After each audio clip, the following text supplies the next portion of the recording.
will just not be on TV. It's too bad.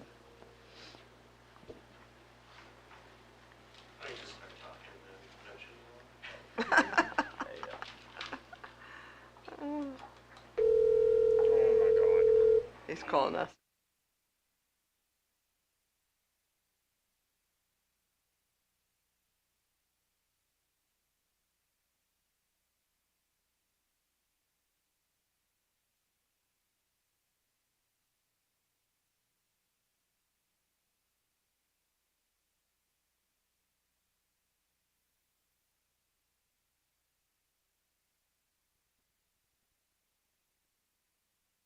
Okay, it is 4:01. We'll start the meeting, the May 8th, 2023 meeting of the Riverfront Advisory Committee.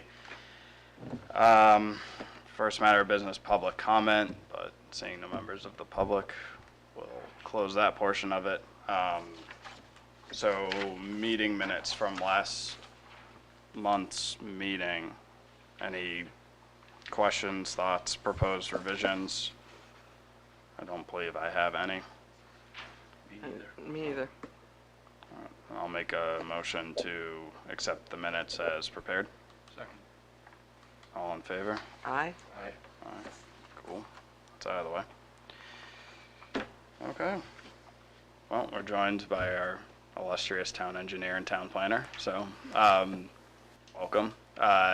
Lindsay, I think it's been two meetings maybe since you've been with us. Do you want to start, just give any kind of update on anything, if there's a appreciable update? I don't really have a specific update. We have some things to talk about. Okay. I like it. Yeah, I'm fine. We just got back from a site walk, so we're all a little bit sweaty and tired. But there's a couple minor things I think we'll probably talk about just in relation to that. But if you guys actually have updates or things to talk about, why don't you go first? Yeah, Bart McDonough, Planning Director of the town. So this is in regard to an upcoming application of coastal resiliency. Before this, Lindsay and I, we've been meeting with other agencies too, offering grants, for instance, like ARM. And we're just getting we're trying to envision what the process is going to be like moving forward. And Lindsay and I were talking about, what the coastal resiliency grant, what would be the best use for it? What do we want? What would be the best use for it? And lately, our current thought process now is we think the best use for that grant might be to develop to develop a master plan for the riverfront area. Because what we're hearing from different groups, not only within this committee but elsewhere, is there's a lot of different ideas out there, and there's no document that puts them all together that kind of have like a punch list of recommendations of what the town should strive to do for that area. And this kind of ties in with the design charrette as well. So we can basically have parallel tracks, potentially using the design charrette, and also if we were to be granted the grant, coastal resiliency grant, use them in the public engagement process. And so we think it's best to, again, we talked about this whole past year as kind of fact finding, but really, have a document that potentially we can present to the planning board as a master plan chapter, which will codify the recommendations that the town would strive to do to improve the area of the riverfront area. Because we don't just see it as the Shandon Park improvement, we see it as the whole waterfront, downtown waterfront.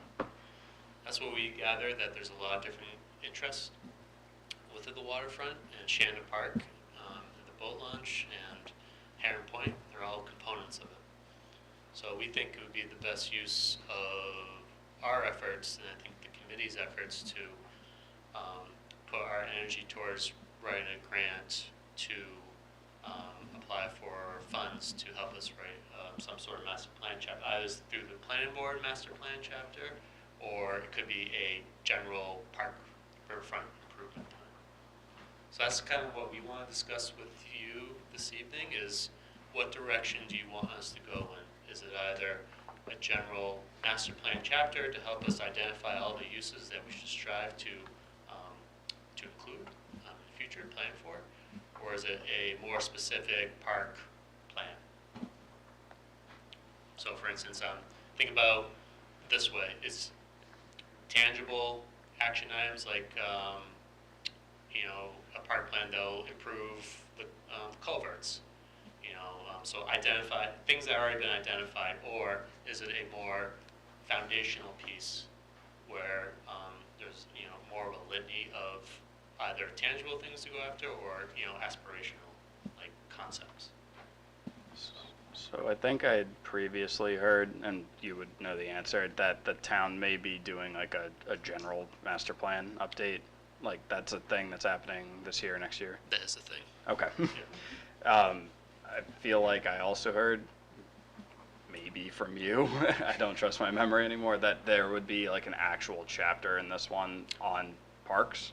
Yeah, so that's the idea is, potentially having a riverfront improvement chapter. Okay, so like, yeah, instead of just general, this is our plan on maintenance, upkeep, and use of our parks, have like another chapter that's specifically about how we want to engage the riverfront. Exactly. Okay. So the idea is that that document, if it were to be adopted by the planning board, will help us improve our likelihood of obtaining other grants.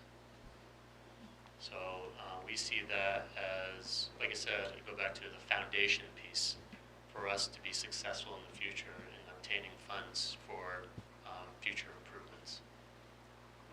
Just an example of that, after our last meeting, Joe and Mike and I went for a walk all the way down to the other fishing game landing down below the public.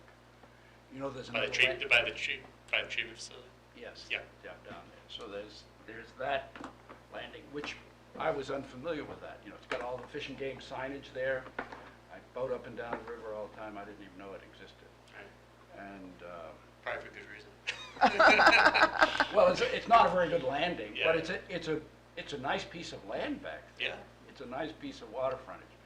So, it took us back to the Great Bay Living Shoreline, and we thought, and it may be the best plan, but one of the first actions we had to do, because that all came together really fast when we did that, and they said, well, we started talking to them about how much town land there was, and they could not put together a plan that encompassed all of that area. So we said, well, the first thing that has to be addressed is Shanda Park, because that's kind of critical. But some of the parts of this kind of put you into well, do you really, at some point you shouldn't, that was not a very lengthy discussion about, should we be thinking, as we think about Shanda Park, about what other parts, land, waterfront that the town owns, should be understood how it all fits together. I think that's where you're coming from with the master plan. Yeah, exactly. Identify those pieces of land that the town does have control over, and then identifying partners as well, abutting those pieces of land, the whole downtown core. So yeah, that'd definitely be part of the process. Also, the envisioning, for the area. So again, we kind of speak to that earlier. So I think having this document, be very helpful, and if it were to be codified by the planning board, really instrumental piece moving forward for the town. I think that's wise. I just operate on the long view is going to do better, and investing in something that's going to have some lasting value rather than throwing money at something for short-term benefit. Right, and the Moonlight Brook MS4, all of that engineering part of that area, you've kind of got to, I don't know that you need much more input from what we're doing with the waterfront committee to move that forward, but that's I think we really need to see what's going to happen there before any final plan would be made around the park and everything. Definitely, and then also understanding what the vision is for that area. So we know that it needs to probably be replaced somehow, whatever form that is. Not sure yet, but again, what's going to go there? What's it connecting to? What's that visioning? That side of the park going to look like? So, it's just, having that foundational document, that, keystone document there will help this committee make better decisions moving forward as well, and better recommendations to the town council. But we have that UNH study that had all of the plans, and we use that as a starting point, and just basically go through that again and say, this piece, yes, definitely something that we want to do, this is probably something that we'd like to do, but probably. Yeah, and look at it and say, what we've learned in hindsight from looking at this is there's another angle on something, because we may have learned something since that one was. Definitely Done. have. I think the key difference having that document, the UNH study, which is very useful, is if you have it in the master plan chapter now, is you have a rational basis to request funding for it. It's really a mechanism, this master plan chapter, to help catalyst and help find additional monies, and you can tie it back to it, which justifies any type of expenditure that you may make for improvement. So. I always felt that UNH plan, as good as it was, there was not an awful lot of discussion about that plan within the town as a whole. But it's good, mainly the drawings and whatever, you can take that. And it was, even in there, there was no detail to it, so it was very conceptual,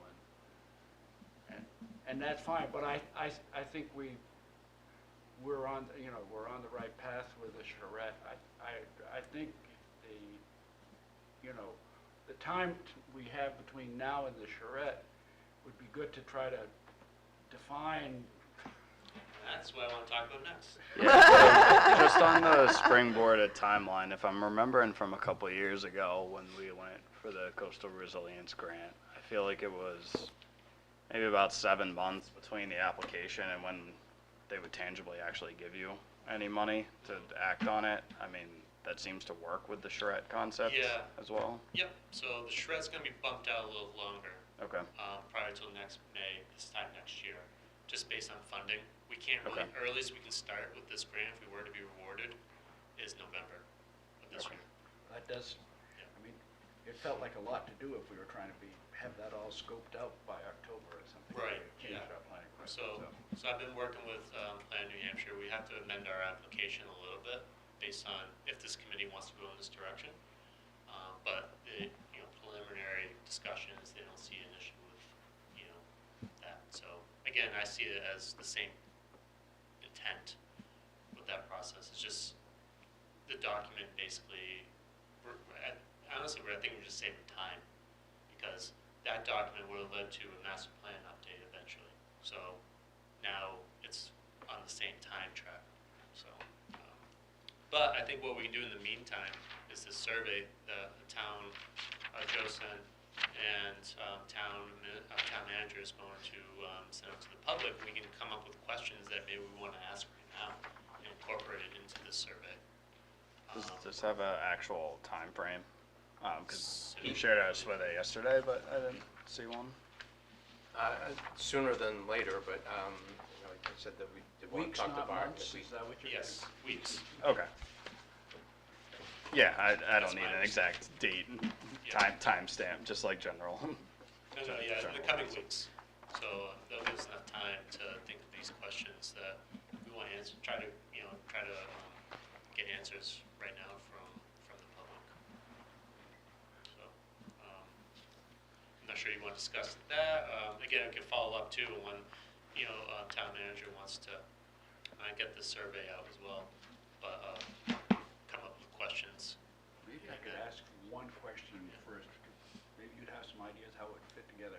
I've been trying to think in terms of, there's a lot, now especially where this is, we're thinking bigger in terms of really understanding all the resources and what might be done. Is there a way we can have, like when we go down there with Mike, we were talking down there, and there's a Norway maple there, and people are saying, these shrubs don't do anything for us and stuff like that. As a riverfront committee, should we be thinking of some things that we could do very quickly? Mike, Sam's been working on the maintenance plan or something like that. Are there quick hits, things that can happen? other things that we can at least say, we're working on the Moonlight Brook waterfront, and this is a separate plan. And then, then when we look at the part of it that's involved, first we're gonna do the master plan, but these are the things we're starting to define what we think of the scope of that might be, what things are kind of too far out there to even really. Yeah, I think it comes to the question is, all right, you devote time and resources to making those improvements, and then what happens if they change, Yeah. So, I guess what I don't want to happen is that, this committee does something or makes recommendations to have something done, and plans shift, and all that money and time's been wasted in that area. So, maybe if it's for landscaping, or what, I don't know what, Well, I was just talking about, again, it's not necessarily my thing, but Mike and Sam was kind of agreeing with him, and they just don't like those shrubs right in front there. They're just kind of blocking the view. They're not native, they're not, stuff like that. Is there any mechanism where we might do, Was this at Shanda Park? that's in Shanda Park. I think Conservation Commission. Yeah, I can just bring it up at our meeting on Thursday. Yeah, so there are things that we can agree to do while we work, and they're not very big. Oh, yeah, yep, I agree, yeah. Yeah, definitely if, removing invasives or, not inappropriate vegetation there and making improvements there, I think that's, for the time being, that'd be great. Yeah, so finding those type of projects, I agree. On the survey, I think there's great opportunities in there to maybe expand upon some of the stuff that's on recreation, and, maybe kind of zero in, how people use Shanda Park, how often that be something we would want to do. Yeah. But the other thought is, since we're going to hold the charrette off until next year, does it make sense to spend a whole lot of time with the survey at this point? I think you just want the pertinent questions, like those, deep, I don't know, the committee can discuss, what do you want to know now that you don't want to wait for? Yeah, so discussing that, not putting you on the spot, but, No. yeah. Can I fill in Moonlight Brook? Can I can I fill in the dock? And Right, right. So again, we have some time to think about those questions. Maybe it's just generally how do you use the park and how do you want to use it? What's your relationship with the riverfront? Or how can we improve it? Yeah, and how can we improve it? What recommendations would you have? But these are kind of like more yes or no type, as opposed to general commenting. Yeah, what I'm guessing is that, and then maybe a option two is like, would you be willing to be contacted to follow up or something like that, like a follow-up email or whatnot? Yeah, the teacher in me Yeah. and is inclined to say true, false things, tell you rote memory kinds of stuff. Essay questions give you some information. Yeah. Yeah, I think it's hard to, some of this stuff to survey, I feel like a lot of people are so unfamiliar with what we're talking about. I just don't know. Yeah. You ask somebody their opinion about something that they don't know that much about, and Yeah, but I think if it's possible, this platform with the surveys on, say, you make it just hone in on Shanda Park. Yeah. Do you visit Shanda Park? How would you improve it? And then just have some a line there, if possible.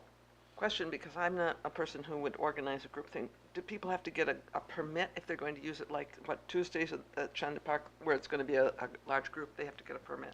Yeah. But it's the individual things, like when I'm walking up and down there, I You don't can do obviously whatever. have to get a permit. Yeah, if you're And planning an that's- event or Right. something. That's where the survey is going to give us some information, but we can look at the permit records to get group Yeah, exactly. Group usage. So how people are using it when they're asking permission to use it for their individual purposes, like almost reserving it, Mhm. and then how would what amenities maybe they want added to it or not, and how would they generally how would they like to be the park to be improved. So I think you focus in that area right now, that's what's most people's experience is with Shanda Park when they go down to the riverfront, would be useful right now. And then you can try to leave it open-ended for them, any other suggestions. But that's just my thoughts. So what's the time for, what do you, who makes the questions, when do you need? So I have to follow up with town manager, see when there's a deadline for this, and I can do that tomorrow. And then we can, from there, can just email exchange. Yeah, if you have some ideas, Yeah. maybe you could put them down and. Yeah, just send it out, and then people agree. If there's consensus, then we'll just get those added. There is a deadline for the grant application though. Oh, yes, that is May 24 or 26. 26, so we'll send out a letter of support to you to sign. Thank you for your support. Gladly given. Yeah. Is Yes. Kyle and those folks still Yep, helping so out? we with plan on using Okay. SRPC. Okay. This is a little bit, Dover's got a huge waterfront project going on. Are you pretty familiar with what they're doing? Vaguely familiar. So they're removing a whole hill to add this waterfront area, and I think it recently went under some amendments. I think the scope changed a little bit because of the market for construction costs. I know So that the not- cost went way up. Yeah, so I'm not sure the extent of those changes, but basically, yeah, it's basically to create more lively downtown, more placemaking, and adding in more, residential and commercial uses, and also waterfront uses, I believe as well. So again, I'm not too familiar with the whole master plan for that area, but that's like one direction that Newmarket can go towards, something similar to that, like document, I would say, Yeah. after the master plan. Well, that's what I'm thinking about it, is at first, again, because this all came together kind of quick, we had the UNH plan. I don't know, Joe's always coming up with interesting ideas. Create a boardwalk that encircles the whole lagoon out there. So, I don't know, but sometimes maybe Shanda Park is it's used for a public, when we have events and, the rec committee uses it a lot. So I don't want to, sometimes when we met with the Living Shorelines Committee, when we had that, our basic thing was, well, we couldn't imagine that, we couldn't have a smaller Shanda Park. We needed as much space as we had. I don't know if it's, to Joe's idea, I don't know if it's possible to make it bigger, but I think we've had plans that came up before, and maybe that's what we'd be showing, but we ought to at least understand what is, rather than just assuming that's the scope, we can't think bigger than that. Right, and that's what I think, that document will be at some point, is an actual, if you look at Portsmouth, that Prescott Park, what they did there, that document, I think that's what that's gonna lead to, is that type of actionable item plan. It's like, we agree on what improvements we wanna make, now we need to design it, and that plan is it. So, that's what I think the final document that I think we're gonna strive towards, at least how I envision it. Whereas this first one is kind of, the master plan is kind of identifying the uses and recommendations that final document should potentially have. Yeah. I mean, I think some of the plans we've already done might be useful to see what thinking have the Living Shoreline Yeah. and the UNH. Those are all different concepts that can be put out there as having people have come up with. And those could be components ultimately too of that plan. Right. Yeah. But it doesn't mean that it couldn't be somewhat different than that, Right. I think you want it in a way to be living. You want it to be, you want that, probably the master plan to be more of that, how should I say this? Allow for that creativity to exist, create that space for it, and then as you're having those conversations, you manifest it, it turns into something like some improvement. So, no, there is a fine balance there, because you don't want to pigeonhole yourself as well. I think it would be good, for example, to have a good map, and I'm not sure we have one, but a good map that would be included so people could see, you know, if you take from, you know, down below Public Works where the Fish and Game boat landing, boat, whatever that is, and you come up and include Heron Point and the, you know, up to Bryant Rock, that whole section of river up to the falls, to have a map that delineated how much of that land the town actually has control over. Yeah. That, it would be, I think it would be a good thing for people to see and understand at the time. We're honed in on certain areas, but to understand that the town has a lot of area that it controls in that area. Yeah, and also identifies partners too, you know, that map would. So, I mean, it's gonna be a community that helps make this, you know, a great, improved asset, so, you know, recognizing them as well. So yeah, so definitely maps will help us, kind of understand the scope and the complexity of, this undertaking. I'll just add, there's another option. Evidently, these surveys are fairly easy to make, Steve said, so maybe another option is let this survey go, and then we put out one that's specific for the park area or whatever. Yeah. Absolutely. That's an alternative as well. But, yeah, it's up to you. Yeah, I mean, I think we can put like a baseline question or two and just draw some initial thing. And if everyone skips it, we know there's not a lot of interest. If we get a lot of feedback or Yeah. I think there's that- things in yeah. there of interest, then it may warrant a follow-up. And then you Yep. can do a follow-up on Yeah. it. That's a good Yep. idea. I think so too. I definitely want to see what Bart's going to come up with for ideas for this one, so. Yeah. We'll come up with some verbiage. Yeah. That's all I have. Anything else? I can Yeah. piggyback on somewhere. So this was, so Barb mentioned recent discussions that we had about this coastal resilience grant opportunity that we're pursuing. We've also talked with ARM, that's the Aquatic Resource Mitigation Fund, to discuss eligibility of various components of the work and proposed improvements in Shanda Park. So that was kind of another thing, another conversation that led us to this master plan chapter concept. And most of those types of funding agencies have a question right in the application.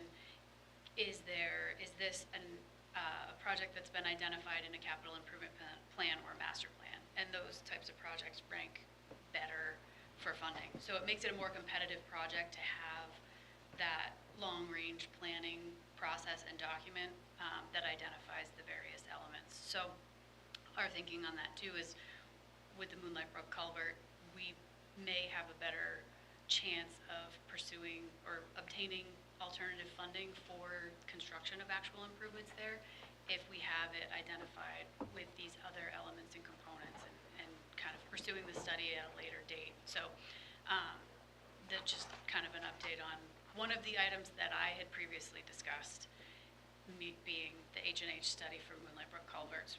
Probably makes sense to put that on the back burner for now and focus on this master plan and how everything works together before we really try to pursue something. Similar to what you said with the living shoreline, it's a great opportunity and a great project. We're not quite ready to go forward with any of it yet, so I wouldn't want to do the same thing with the Moonlight Brook culvert and pursue a study and get some work done, but then not really be ready to go forward with it yet. We can kind of get that planning groundwork done first and then have a good path forward as we progress in the coming years. And I think that was pretty much it on that. And then Sam said other update, speaking of Moonlight Brook and Upper Watershed. I don't have a specific update, but we do need to connect and follow up with UNH. Yeah, it's been quiet. I haven't heard actually. Yeah, I haven't heard anything either, so. I'll maybe- bring it up with Ellen on Thursday. This is about the testing?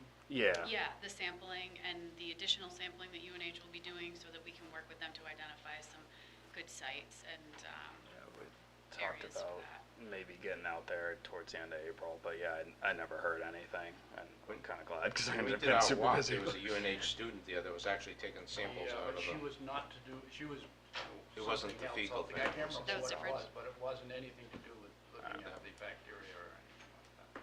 We Yeah. asked her. So that was all I had. Okay, no, yeah, I'll let you know. I'll bring it up Thursday because I was going to, because yeah, we're 2 weeks behind, kind of what we had thought, but I don't know where they are either. Yeah, I don't Maybe know. they got busy. We just want to get them before they actually get out to do the sampling. Yeah. Yep. So at this point, somebody just gotta get a number so you can call them up and have a conversation with them? or- Yeah, they were just gonna reach out because I was like, you can park in my Well, house and we they- can just go. They have funding to do additional sampling. We want to talk with them to kind of help create the plan and identify where they're doing the sampling so that Yeah. it kind of also satisfies some of our MS4 interests and, So we just gotta make sure you have the number almost, really, at this point, right? I mean, it wouldn't take long to, No, it's an Yep. hour field walk and a Yeah, little bit it's of just talking.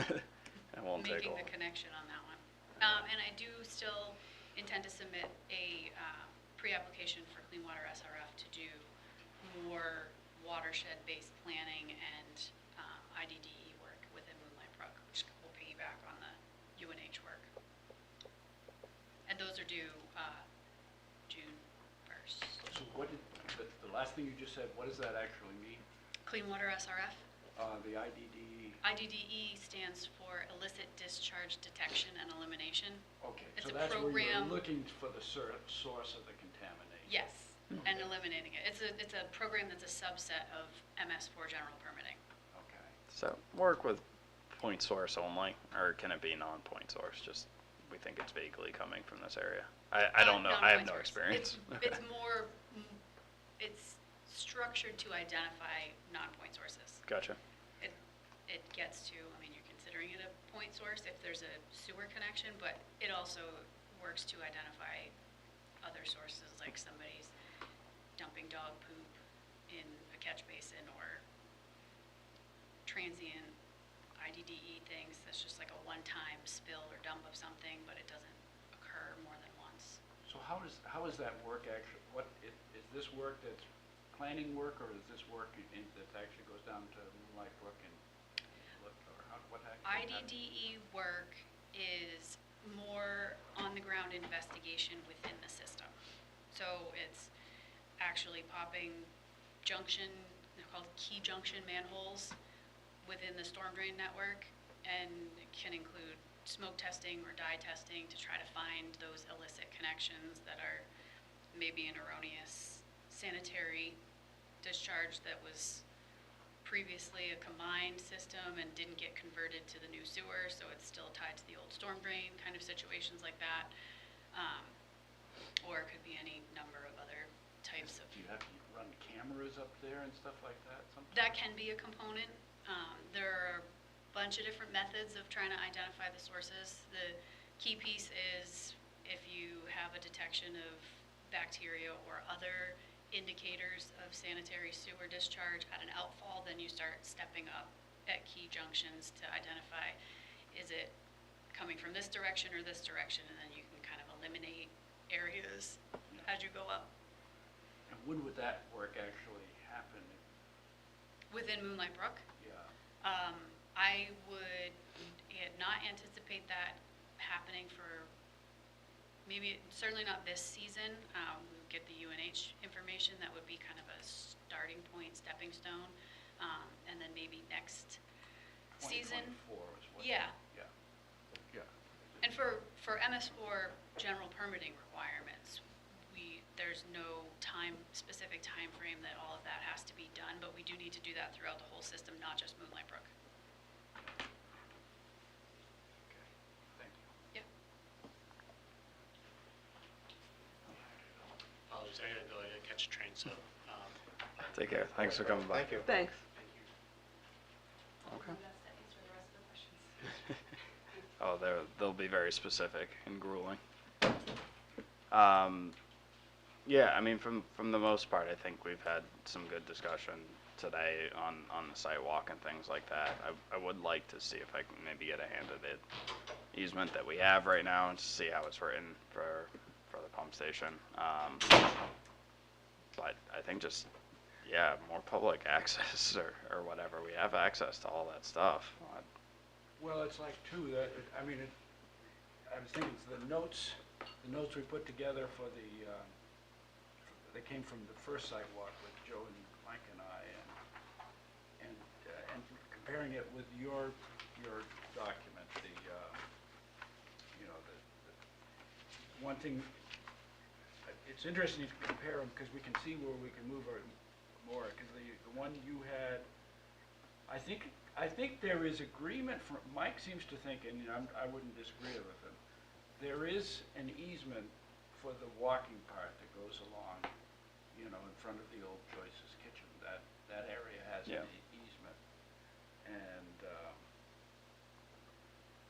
so that exists, we just have to, but that, along to your line of find the actual copy of the easement that goes south there along the road there that's been used by the sewer trucks. What easement do we have? What is that, and to get the actual document would be a good thing. Yeah, I agree. And then your document can kind of be updated with more. Yeah, which I'm realizing I never actually put that in a format where you guys could do that, but I would love to get your notes and thoughts from. Right, so we can combine some of what we've had from our site walks into your document is what I sort of envisioned on that. See if any of that, anything changed. Because it's like, for again, the boat launch isn't maintained by U.S. Fish and Game. Yeah, exactly. And New Hampshire, whatever the title is of that group, I have it in my notes, they don't, Director of Water Access, they're saying they don't have any interest in that program. Which I actually think is kind of a good thing, that they're not interested. It's Town the is, town. our Yeah, town, the town's ability to do it. including me, is very interested in the boat launch there, but, because as we move towards the master plan, it's good to understand, what options do we have, and who are the stakeholders that say you can't do that, and it sounds pretty clear that Fish and Game doesn't care what we do with our boat launch, so. And I don't know what we have, nobody has a discussion about, I get the feeling that the water access that we walked to today, I just get the feeling that there's only a very few people that are using it, even though it's signed up like it was. And maybe that's fine that it stay that way. Definitely should be part of the discussion at whatever master plan. Yeah, just overall incorporation of some of these properties that people probably are not particularly aware of. Yeah, no, it's interesting. I don't know, we don't have to spend a lot of time on it either, but I do think that the 2016 survey was interesting. I'm glad that there's a lot of momentum, I guess, to redo that in the near future. Just seeing how some of the concepts, like, how people saw quality of the overall natural environment in Newmarket and the overall built environment of Newmarket is rating very high in terms of people who put it as essential or very important.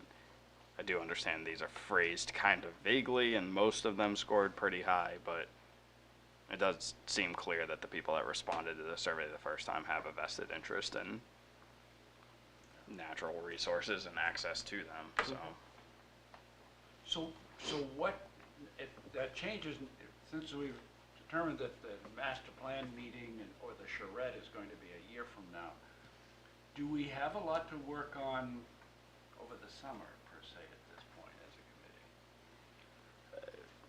It's a valid question. I think we've kind of, moved past our interest in Moonlight Brook and handed off to somebody way more qualified and able to act than ourselves. We could keep working, at least to try to find out how we nail down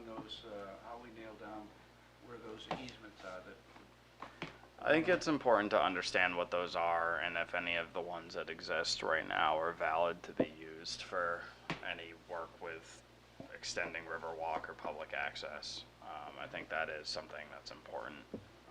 Is that something we can get Bart's help with, or do you think, would that be in his purview, or we could ask him? Potentially. Because at this point, we're not trying to do anything about anything, we're just trying to, Understand, yeah. make just sure that information. the documentation that we've been doing, that we really have Yeah. fact-finding almost. The facts are in the row and it's understood what the town can do. Yeah, so that's kind of understanding that and what the town already has right now and what may still need to be done. I think that's something worth doing.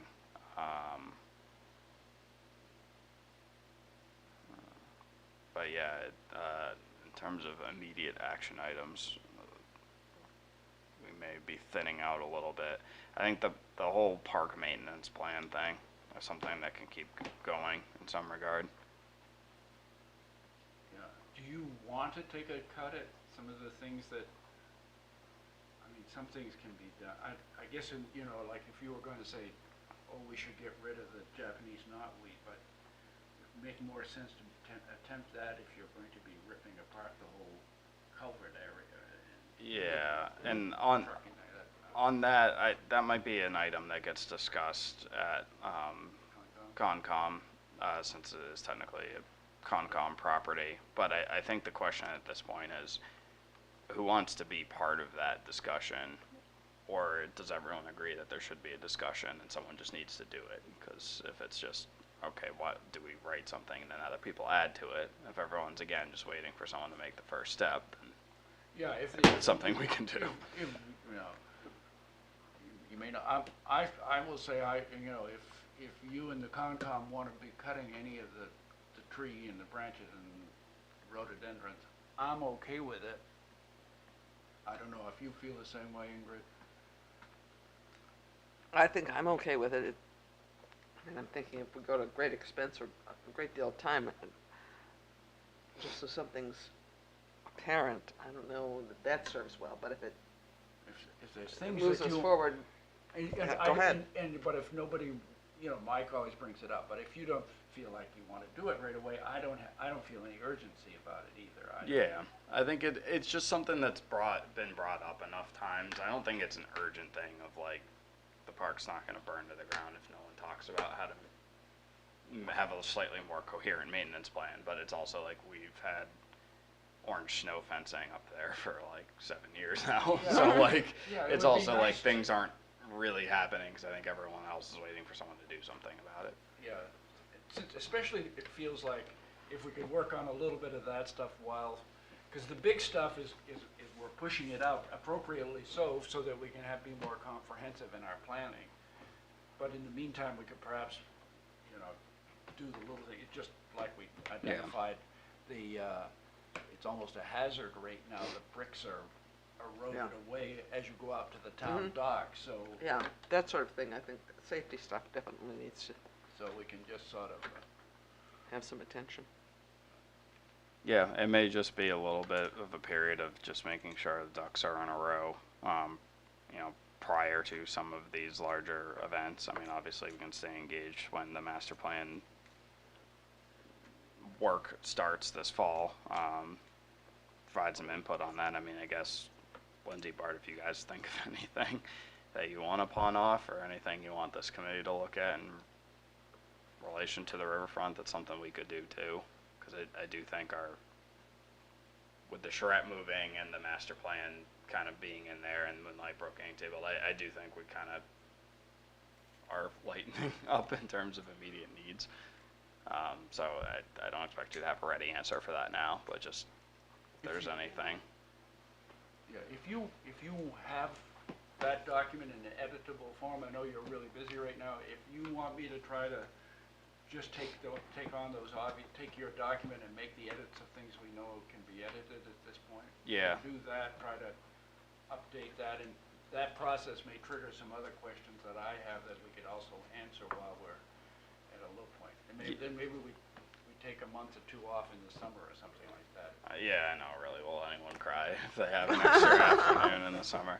Let me try to put that into a format where everyone can do that, like in the next day or two. Yeah. I'm just technically a little stunted. Mike put it, put the notes we had, he put them, I just put them in the email because I wasn't sure what document. He put it in a Google Doc folder. That was, Yeah. that was nice to add it. Yep. Because I don't buy Microsoft Word once I go to.